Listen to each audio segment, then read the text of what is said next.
Hi there. Welcome to the Sober Circle channel. Enjoy this speaker tape. He has a wonderful message for us. I would like to introduce to you Julian B. of Luray, Virginia.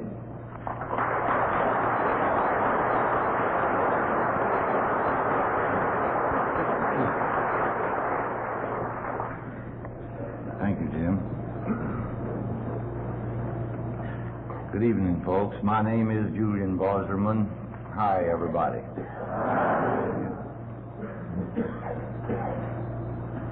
I didn't finish by saying that I was an alcoholic. And unlike Jim, I still don't know what the common market is. Any of you that are crowded and don't feel like staying, just go ahead, because I've had lots of people walk off and leave me while I was talking. And to you friends of mine that I already know, you're already gone, I guess. I know there's a lot of strangers here to me tonight, but it wouldn't be near this many people. As I said, my name is Julian Bauserman, and I'm an alcoholic. I drank liquor a long time. You can see by looking at me, I've been somewhere a long time, that's where it was.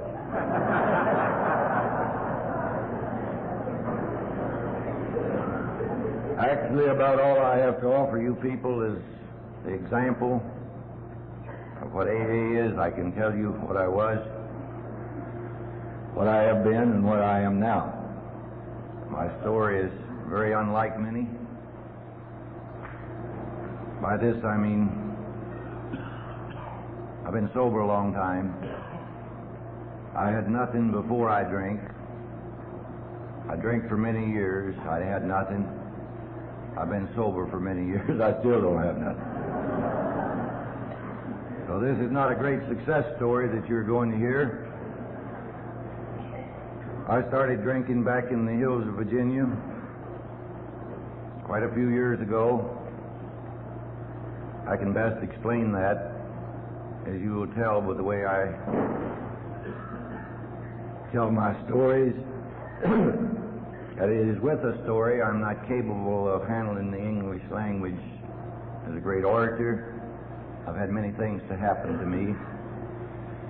Anything that I tell you you don't understand, see Mike Loftus after the meeting. He can tell you what it's all about. To say I started way back in what I call the bloomer days.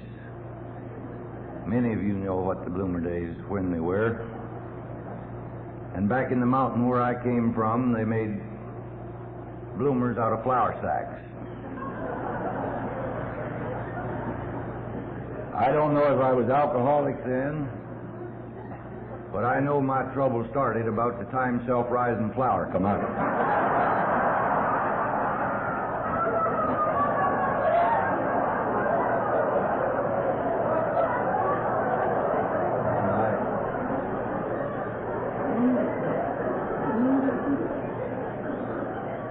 I was raised on the mountain corn liquor. It was brewed, grown, developed, made on the old farm. I drank it and it did something to me. I found before I came to AA, incidentally, I was the same way as a kid at home. I had an inferiority complex. After coming to AA, you fellows proved to me it wasn't no complex. I mean, but a little bit of this liquor, and I wasn't afraid of anything, anybody, and I drank it when I was real young. See, back in the mountains where I came from, as you know, they were all friendly people. They'd go visiting on Sunday, and as a very young kid, on Sunday morning, the families would get together, and the more than they would get together, they'd say, "Come on to the barn, I want to show you my wheat." You know very well all wheat looks alike, so I went with them. And they'd drink out of the traditional fruit jar, and about the time it got around to the third fellow, the first one would say, "It's pretty good, wasn't it?" I mean, you could just about talk.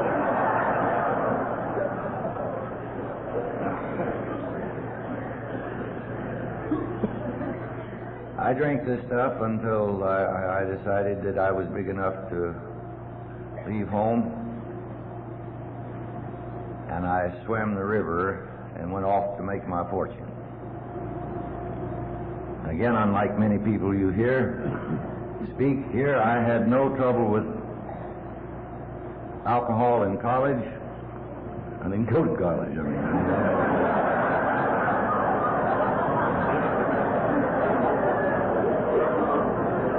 It didn't bother me in high school either.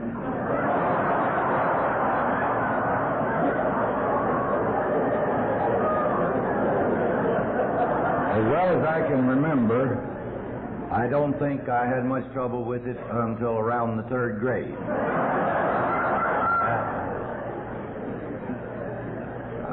This is nothing to laugh at. It takes a hell of a long time to get to the third grade where I come from.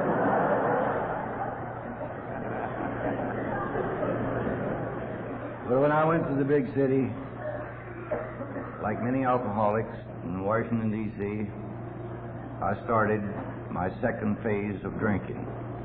I started it on 9th Street in Washington, which was then Skid Row and still is now. It's a little darker now than it was then, but it's still Skid Row.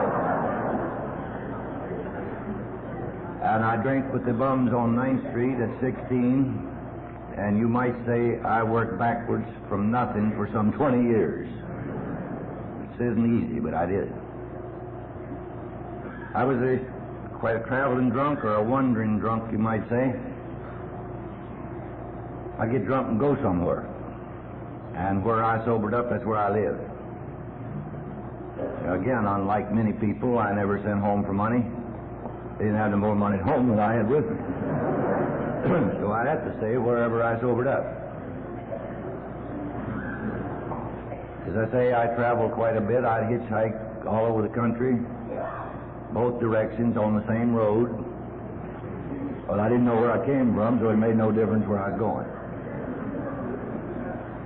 So I wandered around like this, and actually I didn't know where I had been, what I was doing. I was an awful lot like my old uncle that came in one morning dragging a rope and said he didn't know whether he had lost the mule or found the rope.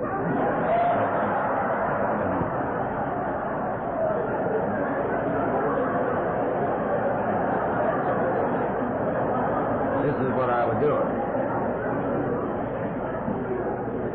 I didn't know what was wrong. I don't know yet for sure what was wrong, other than I liked liquor better than I did work. But being the economic situation caused me to work a little once in a while, and I learned to hang paper. Now this is a hell of a mess, a drunken paper hanger. So I would drink a little to get enough strength to work a little, to get a little money, to buy a little more liquor, to get a little more strength, to work a little, to get a little more money, to get a little... I went around like that till all my hair flew out.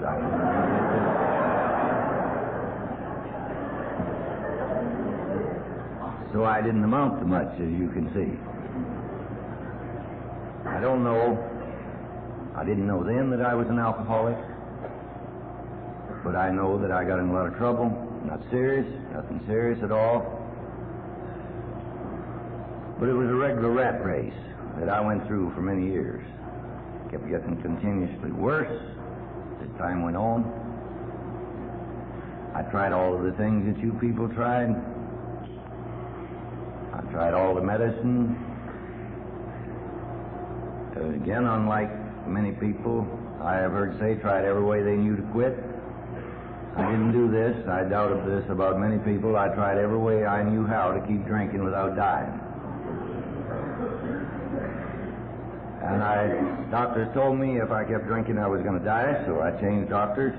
And I got to the point where many of you have been that I wanted to die. And then I got to the point of where I didn't mind dying, but I hated to do it every morning.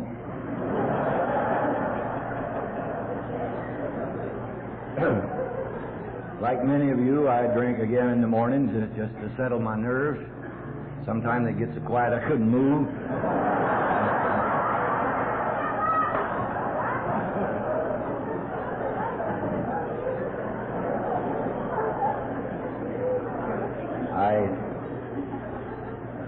uncle, my favorite drunken uncle, he drinks Alpatica on top of his liquor. I tried this.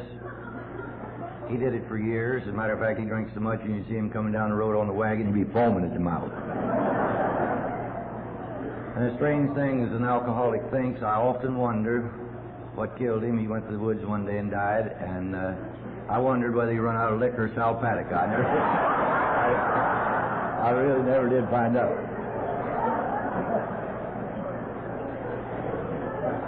But I found in the later years it kept getting worse and worse until I would drink until I could no longer walk or stand up, sleep, or eat.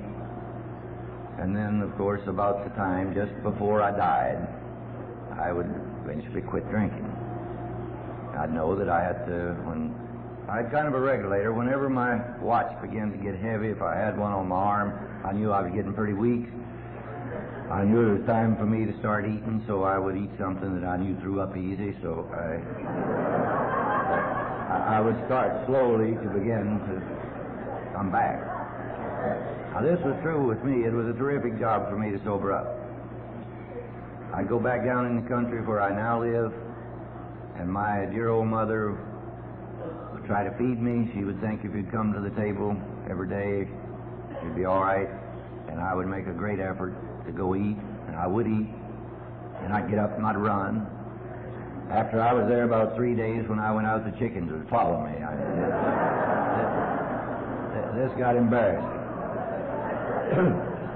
A lot of the things I did was embarrassing to me. And even the neighbor's dog, when I was in town, when I'd come out in the morning after being drunk, I guess he watched me at night too, I don't know, but he'd look at me like that. To have the dogs know, and I know these things do. Any of you people here that might think that you were drinking and people not knowing it, you're way off beam. I know that they knew it. I know the animals knew it. This uncle I was telling you about, I know that the hogs and the chickens on his farm knew when he was drunk. Because to get to be an old hog or an old chicken, you had to. He'd sell anything he'd catch. And I was the same way. But I went on for years doing this. Suffering, the sobering up, and the working a little. And I didn't really know that I was an alcoholic. When I came to my first AA meeting, and a fellow told me, if you never get drunk again, you never have to sober up. This is the most brilliant thing I had ever heard in my life. Sounds very silly to you now, but it's the truth. I never heard of this before. I was very much like the old lady up home that came down out of the mountains every year and had a baby, and she'd go back to the mountains and did this for 10 years, and the last time she came down and the doctor said, well, I'll see you next year, Miss Hilfus. He said, no, I'm not coming back. I said, you're not? I said, why not? He said, well, we found out what's causing this. I felt just relieved to know that this didn't have to happen. And it's been through the help of you good people and the God of my understanding that after coming to AA, I have never had a drink. But I had all my slips, and I'm sure that I couldn't have stood another one, because really I was in bad shape. I may not look so hot to some of you now, but when I first came around, I looked like the advertisement on a worm oil bottle. I was in bad shape.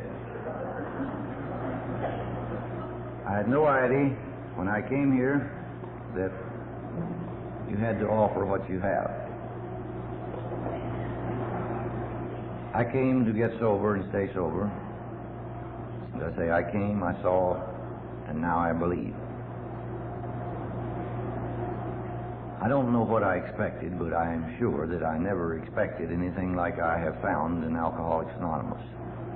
I can truthfully say today that not drinking is one of the least benefits I receive from AA. As I told you, I've been sober a long time. You heard a lot of people when they first come around, and me too, was very proud of the relentless sobriety. I've been sober so long I'm almost ashamed of it. I mean, it's although I am proud, I'm a lot like a fellow goes out fishing and catches a big fish. You don't see him sneak up the alley with it. I mean, he comes right on the front door. But I say, I never knew that AA had to offer what it has. The friendship and the love that I have found in AA and the practicing of these steps and what it has done for me I, like all other alcoholics, I worked some when I first came in. I tried. I had all of the defects of character that all alcoholics have. I still have them, only I have them arrested now. I worked a great deal for quite a while trying, like most alcoholics, to be a big shot. We all want to be. And I worked at it. I just wanted to do something, didn't matter what it was. But I found out after some 5 or 6 years of trying, if you haven't got it up front, you just don't have it. And so I found out I wasn't going to amount to anything. So finally, through the teachings of this program, I decided that I'd try being nothing, and I was success overnight. I mean, there's really nothing to it. So this was the first teaching that I had, the learning of accepting what I could not change and learning to live with what I had. I'm deeply grateful now that I didn't take off with any great ball of fire and make a lot of money, because I would have possibly been drunk. I've seen too many people come in and try to work too hard, and I think this is not only because I'm lazy, but I just don't think it's good for an alcoholic to work too hard. I'm against it anyway. Now, if you feel like I didn't want to work, just go right ahead. I don't mind you doing it, but for me, this I didn't want. And for me being an alcoholic, the more sense than I've got to try to make a living without working, you've got to make a lot of arrangements. You see, a poor man don't do business, he just makes arrangements. And this is what I did. I have had all of the trouble since I came in that many of you have had. I started a little business of my own. They told me, people just like you said, don't worry, take it easy. Well, when they told me to take it easy, this was right up my alley. I was all for this, still am. But I say, I had to make a living, and I didn't like the work. This quite could possibly be. I don't like to think of it as such, but this might be one of the reasons I was never much of a success, not liking the work. But I made some arrangements and had a little business of my own, and a lot of things happen, and all the old-timers say, take it easy, and if you keep it simple. Now, if you keep it much simpler than I am, you probably won't get it at all, but when it comes to taking it easy, I learned how to do this. I remember a very fine story that my wife can attest to that stood me in good stead. I'd been in AA about 8 months, maybe a year. I had this little business going of my own, the contracting business, and one morning the phone rang, and 2 of the men said they'd be late. But whenever a painter's late, he's drunk. There's no question about that. And before my breakfast was over, there's 2 more called up, and they couldn't talk. I told my wife, I said, this looks like it's going to be a fine day. And I took off and went over on one of the jobs, and when I got there, the man was mad and squawking about the plaster hadn't fixed his ceiling right, and he didn't show up, and I began to get a little nervous, and I decided I better leave here, so I left, and I don't know, but I believe that old wheel began to roll, and I went by to collect some money. If I collected this money, I might have got drunk, but the man said that I'd charged him too much, he wasn't going to pay me. And I came back by the other job, and my wife called me. She usually knew about where I was. And she said, you better hurry home. Your brother's got DTs again. He's going crazy. You got to get him in the hospital. And said, incidentally, the oil man came, and the oil tank's leaking. I said, I'll be right home. I went on home. At this time it was about 11 o'clock, and I didn't know for sure what was going to happen. But I went right on in through the living room and in the bedroom and shut the door, and my wife came in, and I was undressing. She said, what are you going to do? I said, I'm going to bed. She said, you're crazy. I said, yeah, they told me in this outfit to take it easy. I've had enough things to happen to me to get drunk a half a dozen times.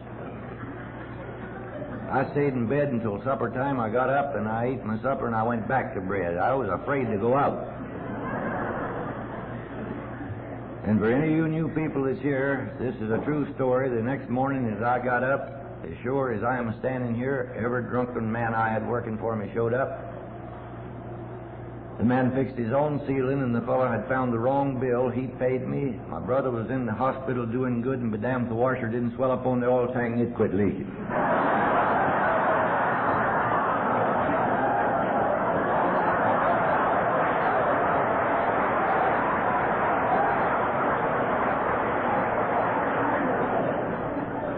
I've been taking it easy ever since. Now, there's a lot of my creditors and other people that didn't go along with this taking it easy, but I said, if you mess with me and I get drunk, you haven't got a chance. This way you might stand a chance. My wife didn't even go along with this. Said I should do a little more. But sometimes when I tell you these things, I say something that I realize might be good for me, and this I told the man. I opened up a little store in the front of the house so I could buy stuff cheap, never sold a thing. I had that store open for 12 years. I had this store for about 12 years, never made a dime. Yet I think I was successful because a store within 2 blocks of me did thousands and thousands of dollars worth of business a day, and some of those poor fellows that was working too hard had to stay there till midnight to count the money. I could close at 4 o'clock and be in bed 1 minute after 4. So to me this was good. But I started to tell you that I said that helped me. There was a fellow came in my place one day and I was going fishing. I'm a country boy, and I think the Lord made 3 times as much water as he did land, so I think you should fish 3 times as much as you plow. And I was going to go fishing, and I asked him to go with me. And he said he couldn't go, and I said, why can't you go? He says, I've got to work. And I said, why do you have to work? He says, because I'm broke. I said, how long have you been on this job? He said, 4 years. I said, hell, you could have gone fishing 4 years ago and just got back and been there long.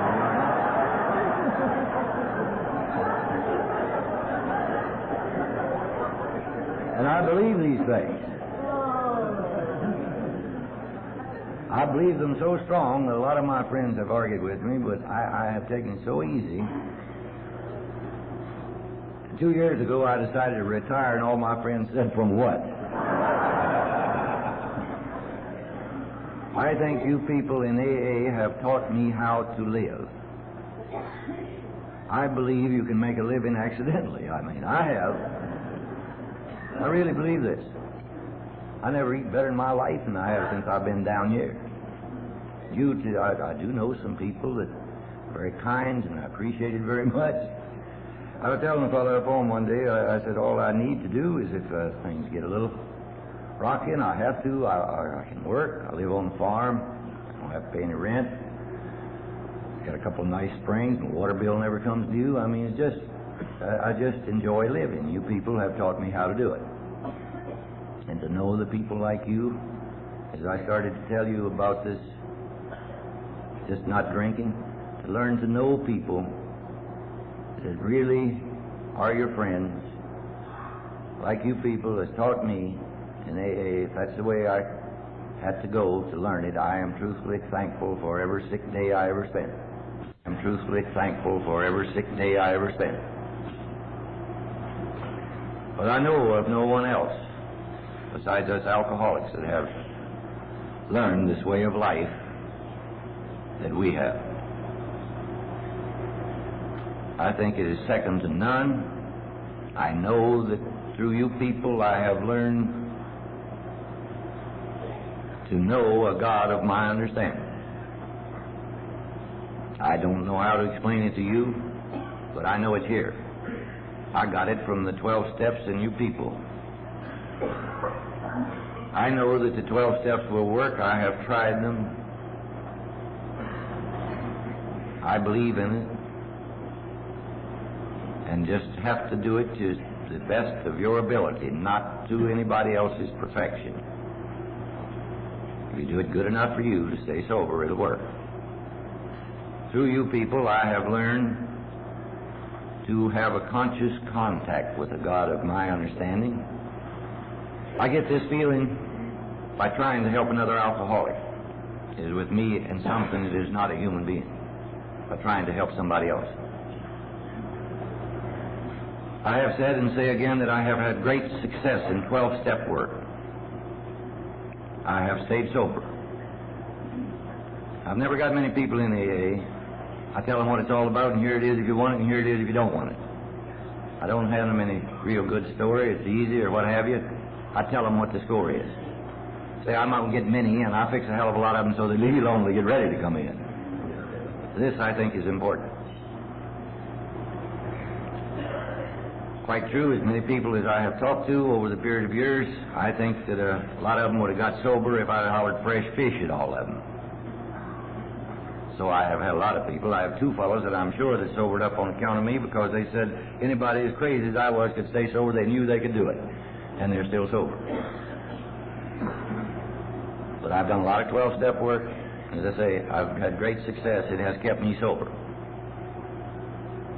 I have learned that in these 12 steps is the answer to any problem that I might run into with any given 24 hours. I believe this. We used to have an old fellow in our group that said these are the tools of AA. Take them and work them. And then I heard a fellow later on say that in this set of tools there's a wrench that'll fit every nut in here. I believe this. But having worked for me, I think it would work for anybody. But the great added attraction from just associating with the people in AA and learning how to live is the greatest thing that's happened to me. I, like many of you, worried about everything in the world. I was telling a fellow out here yesterday that when I used to go down in the country to sober up, I'd lay by the spring and drink spring water. Incidentally, if you ever get drunk again, this is just as good as any of the other stuff you can take. If you don't drink and drink spring water, I'd lay there and drink spring water and sometimes throw it up before it got warm, but I knew if I did this 2 or 3 days at work, and I then worried back in the mountain miles from anywhere about something that was none of my business. And you know what it was? And it was those trains up in my hometown, about 5 miles off. You could hear them, and there was 3 trains going through there going south every day and 2 going north. I worried about how the hell they got them back. I expected the first time I came south to see the biggest pile of boxcars down here you ever done. I got sober in AA. I've stayed sober. I still don't know how the hell to get them trains back, but I don't have to worry about it anymore. This is none of my business. I have found out that if I tend to my own business, I've got plenty to do. I have learned to accept the things I could not change. I have learned to like and love people for the people themselves as they are for what they are. Not only liking the ones that do like I want them to do. I can truthfully tell you tonight that I have no malice or no hard feelings towards anybody that I know. My wife told me once, said, you were just not this damn good. I said, I'm not being good to other people, I'm good to Julian. This don't worry me what other people do. And by accepting them as they are, I got some of the finest friends in the world. Of course, some of my friends are the most no-good bastards you ever saw, but this is perfectly all right with me. I have to like them like that or leave them alone. You people have taught me to do this, and it's a great way to live.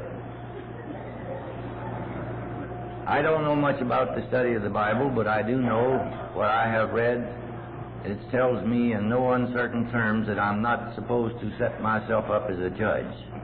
So who am I to say that what you're doing I don't like you for it? You may not like a lot of the things that I'm doing, but I can stay sober with it. And I'm a great believer in the fact that it is impossible to do something good for somebody else without having it returned to you in some way. This AA taught me. Because I can truthfully tell you, before I came to AA, I never thought about helping anybody else or never helped anybody else. Before I came into AA, I never thought about helping my wife with the housework. I haven't done a damn thing about it yet, but I think about it.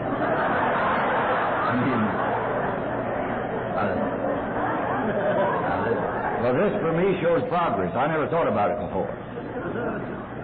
I'm an awful lot like the old fellow up in my country that came down the road in front of my brother's house one day and upset a load of hay right out in the road in front of the house, and he come on in. My brother says, come on in and have dinner with me. And he says, well, the old man will raise hell. He says, that don't matter. Come on in. He said, okay. He went in, he sat down and eat dinner, and he says, I got to go. The old man's really going to raise hell. He said, what are you talking about? Where is this old man? He said, he's out there under that load of hay. This is just the way I was. I didn't care about anybody else but me. I still have the same wife that I had when I came here. I mean, through my drinking days and all. As a matter of fact, she's with me. I think I see her back there now. She's with me and going to these conventions with your wife, kind of like going hunting with the game warden, but it...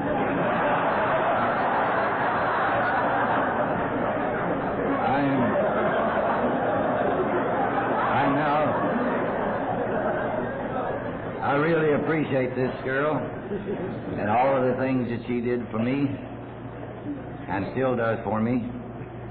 But when I was drinking, I, like many of you, felt about her when she'd stomp around the house. She didn't say so much, but boy, she would take on about 40 pounds when I was laying at death's door. Just about, you know what I mean, about the third day after I had stopped drinking, it was a toss and go deal for about 2 days, and then about the time that I thought I might live, she'd come in. I would have this time come out of the bed and was laying out on the davenport, and I thought maybe I'll make it. She'd start that damn carpet sweeper. Boy, this is an awful way to treat a fellow when he's dying. So I felt about like her, like a fellow did going down the street and met another fellow, and he had a little dog. He says, what you got there? He says, I got this from my wife. He says, I wish the Lord I could make a trade like that.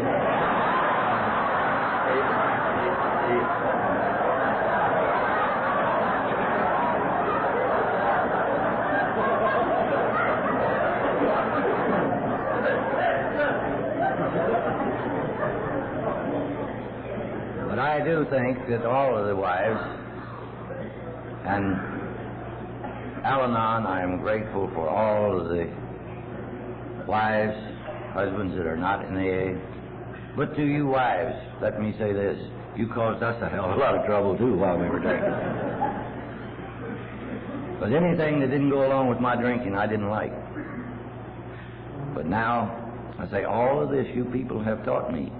Learn to accept, love, and to enjoy life. I think to this day it's a harder job to learn how to live than it is to make a living. I think you have taught me how to live. You have taught me how to understand God as I understand Him. I'm sure that this silent prayer or open prayer or anything helps. I'm sure that it did even while I was drinking. I didn't notice it. I didn't appreciate it. But I believe you have to mean it. You can't do like one of my other drinking uncles. Practically all of my uncles drink.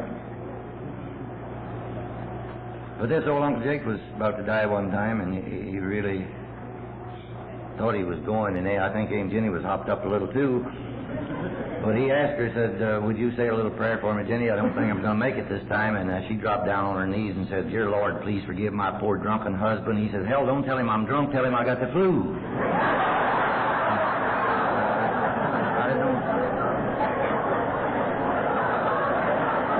I don't believe this will do it. Because I, too, like you, when I was drunk, I panhandled God. But when I ask for help, I get it. I'm sure that it works. I don't know how to explain it to you, but the way I feel about it, I feel very much like the old boy up home that went to church one morning. Preacher preached a very fine sermon, and when he got through, he said, now everybody wants to go to heaven, stand up. They all stood up except this old joker, and he said, don't you want to go to heaven? He said, yeah, when I die. But I said, I thought you were getting up a load to leave right now.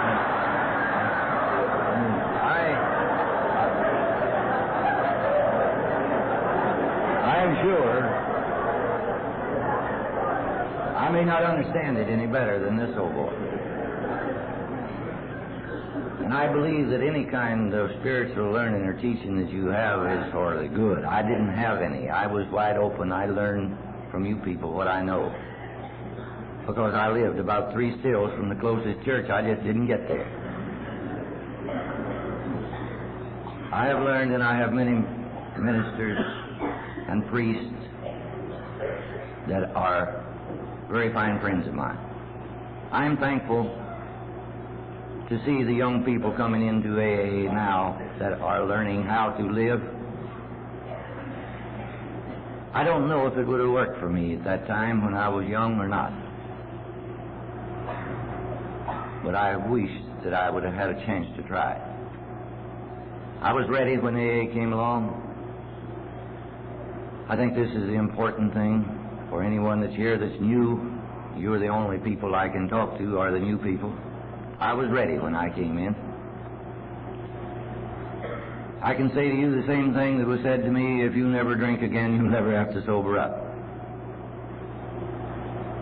If you don't think you're ready, this is your business. If you're ready, it's our business. I don't know of any better way to tell you than the time element plays a great part in a man's sobriety, I believe. I can explain this best by telling you what happened to me as a kid back home, as I told you, by schooling days. See, where I came from, you actually didn't go to school until you graduated. You went to school until you got big enough to plow. I was coming home from school one day, and we had a very pretty school teacher. And we were playing ball, and when the ball came down, she had her arms around me, and when I turned around, she kissed me. I jumped every fence from there home. I was big enough to plow. I mean, the point of this is, if that old girl would kiss me now, it wouldn't amount to much, but it was the right time.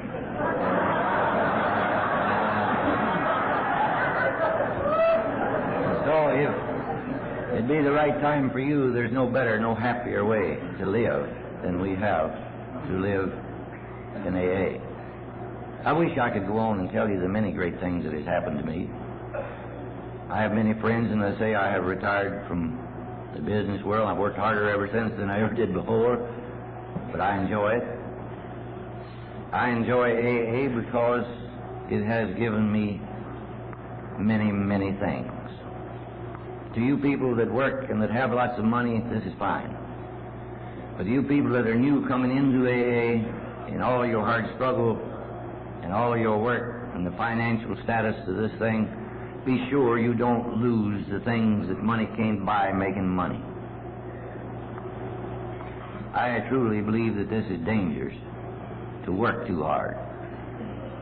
Not just because I'm lazy. I believe it as surely as I believe that it is dangerous for a traveling man today that is an alcoholic to drive too long. There's an awful close margin between wanting a drink and something to eat for an alcoholic. Drive at a long term of high speed on the highway just might make you feel like a drink instead of something to eat. This thing is very dear to me, this AA and sobriety. You may think that I fool a lot about this, but I'm just as sincere about this thing as I am about life and death. Things go on as they've been going. I am due to die sometime.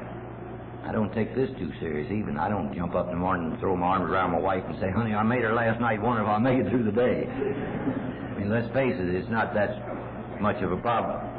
AA to me is the way of life that is second to none. I don't want to lose it.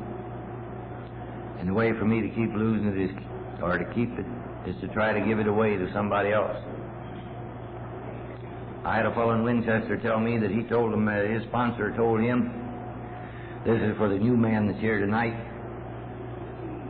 or just sober a week, 10 days, or 2 weeks, or 2 months. He said his sponsor told him, if you will call me before you take a drink, I'll go to hell for you.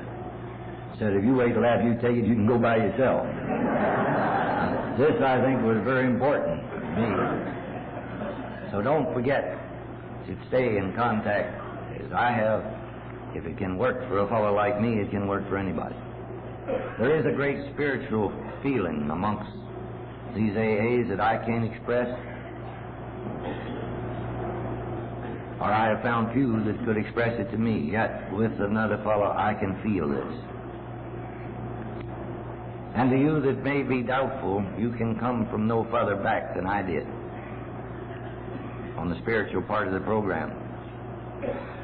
But if you can but hold still 1 minute and realize and think and actually accept the fact that in this room are people from all walks of life, from the digger to the doctor to the lawyer to the smartest scientist, clergyman in the world, here lies with you people something that the greatest scientists, the greatest doctors, or the greatest preachers in the world are not endowed with. You have something that can lift a drunken bum like me from the gutter to a happy, sober, normal life. If you can see this and not believe it, there is a power that will do it, then I don't know what it takes. It has done it for me. It can do it for you. I am grateful for every day of my sobriety, just as much so as I am grateful for the friendship, the great loved kindred feeling between me and you alcoholics. By letting me be a one of you, I am truly grateful. I know that there's no other place that I could have gotten what AA has offered. I know of any good way to tell you. You have to see. As I say, I'm a drunken bum with some 25 years of bumming around the country. I'm not proud of it. I've been on some of the finest skid rows in the world, from New York to Frisco, been down the coast into 2 or 3 foreign countries. This would do you no good for me to drag you through these horrible deals. I have woke up thousands of miles from home, broke, sick, no money, and no liquor. Money didn't bother me. Did then because I wanted to buy a drink. But you people have taught me to live happily with what I have today, which is a bunch of friends. This is it. I don't believe that life begins at 30, 40, or 60, or at any particular age. I believe you actually begin to live when you are at peace with yourself, your fellow man, and your God as you understand him. This is when we start living. In AA, I have learned this. You people have done it for me. These 12 steps, I sincerely believe, will work for any problem. I think that any man or woman can stay sober just as long as he or she wants to stay sober. I think that AA will keep you wanting to. This is what it did for me. I know of no better way to explain to you people just what I mean than by telling you the old story that I have told many times in closing. I know you're crowded. You don't want to listen to me all night. I'm going to be here for 2 more days. I'd like to meet all of you and talk to you anytime.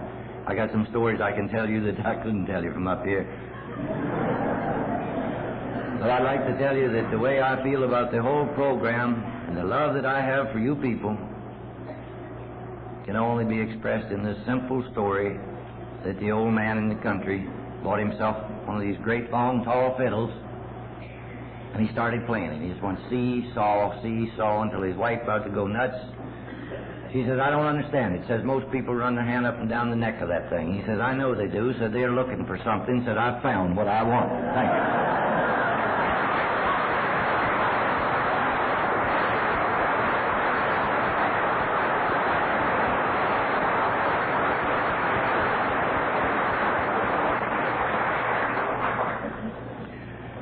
Thank you, Julian, for sharing your experience with us. Father, who art in heaven, hallowed be thy name. Thy kingdom come, thy will be done on earth as it is in heaven. Give us this day our daily bread. Forgive us our trespasses, as we forgive those who trespass against us. Lead us not into temptation, but deliver us from evil. For thine is the kingdom, the power, and the glory, forever and ever. Amen.